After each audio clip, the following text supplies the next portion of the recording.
السلام عليكم ورحمة الله وبركاته. مرحبا بكم في قناتكم شهوات سلمانات، دائما في إطار وصفاتنا المغربية البسيطة. وفي هذه الفترة من السنة اللي كيكونوا الفواكه والخضر الموسمية كثيرة. استغلوا هذه الفترة. اليوم غادي نحضر معكم البقولة أو الخبيزة كيف كيسميوها في بعض المناطق، بطريقة البلدية الأصيلة. حتى المبتدئات غادي تقدري توجديها من أول تجربة، غادي تنجح ليك من أول تجربة. كتجي لذيذة محمضة بلدية على حقها وطريقها. تابعوا معايا الفيديو، غادي نوريكم المقادير وطريقة التحضير بسهولة. اول حاجه غادي ناخذ جوج قبيطات ديال البقوله، راه الثمن ديالها دابا حيت موجوده تقريبا دايره 3 دراهم القبطه، يعني ما غاديش تقام عليكم غاليه. غادي ناخذوهم، غادي نقيوهم دوك الوريقات اللي كيكونوا صفر صفرين، الوريقات اللي كيكونوا فيهم تقيبات ولا بحال هكا محروقين كنحيدوهم. كنحيدو دوك الجذور اللي كيكونوا قاصحين ولا فيهم وتا هما بحال فيهم شويه ديال الكحوليه ولا هذا كنحيدوهم. كنغسلوها على الاقل واحد 5 المرات 3 المرات، كنغسلوها غير بالماء. ومن بعد كنديروا شويه الماء والخل وكنغسلوها حتى كتصفى لينا تماما، داك الماء كيصفى لينا من التراب.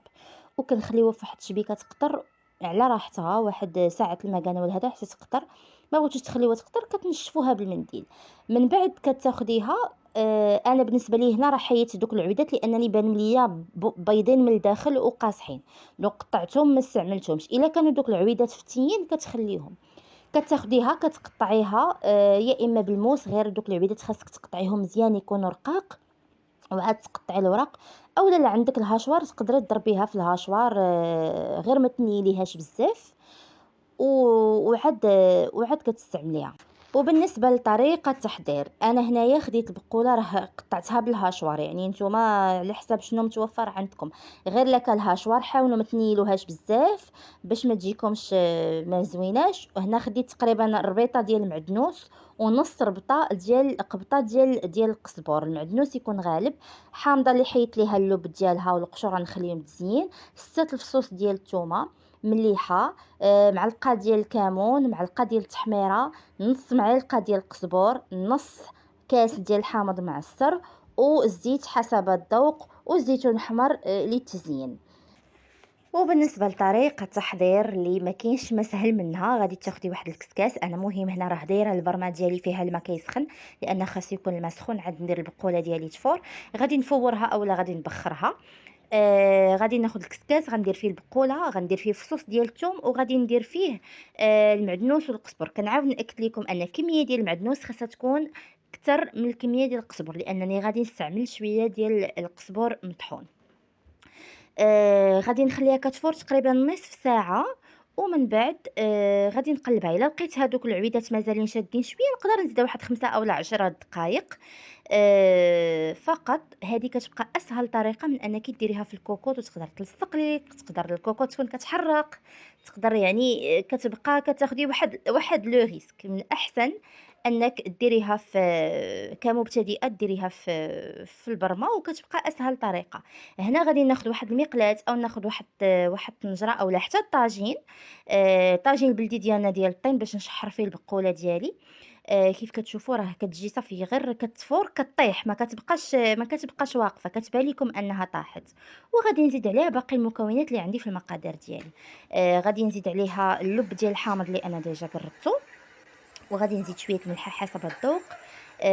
القزبور، التحميره، الكمون، غادي نص حامضه معصر. نص كاس عفوا ديال الحامض معصر. وغادي نزيد الزيت. بالنسبه للزيت غنزيد هذا الزيت نباتيه حتى طيب لي البقوله ديالي. وعاد غادي نزيد واحد 2 معالق او 3 ديال الزيت البلديه باش يعطيو هذيك النسمه. وغادي ندير الطاجين ديالي اولا المقله ديالي على عافيه مهيله، ونخليها حتى نسمعها كتشحر. تبدا كتسمعي الصوت ديالها كتشحر. عاد غادي نحل عليها ونحركها. غنخليها تقريبا واحد 10 دقائق. نزيد عليها الزيتون ديالي، ونزيد عليها الزويته بلديه، ونعاود نخليها واحد 2 أو 3 دقائق حتى نشوفها نشفات، ما خاصش يبقى عندي فيها الماء. هانتوما هنا راه حاولت نخلي لكم الصوت. هنا راها نشفات يعني ما بقاش فيها الماء صافي. وغادي نزيد نخليها واحد 2 دقائق باش هذاك الزيتون ينشف ليا شويه ديال المذاق ديال البقوله.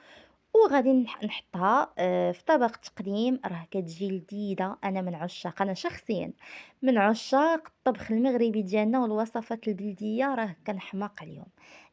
وحتى وليداتي عوّدتهم على الوصفات ديالنا، لأن كتبقى الأصل ديالنا وكيبقى وصفات اللي من غير أنها صحية ولذيذة وكنستغلّوا جميع الخضر وجميع الفواكه وجميع هذا، كتبقى اقتصادية حتى على الجيب ديالنا. هاد الشي الحمد لله باش كبّرونا والدينا وباش كبرنا مع جدودنا وكلشي، كتجي لذيذة، بنينة، معلكة. حاولوا تجربوها، والمبتدئات راها طريقة سهلة ناجحة 100%.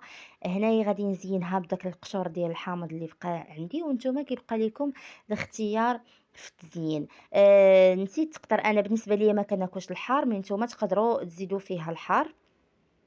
يا إما تزيدوا معلقة السودانية، يا إما تزيدوا معلقة الهريسة فاش تكونوا غتزيدوا المقادير باش تشحروها في مقيلة، كيبقى لكم الاختيار. غادي ندوقها قدامكم، راه كتجي لذيذة، أنا ما كنشبعش منها. كنتمنى الوصفة ديال اليوم تكون نالت الإعجاب ديالكم.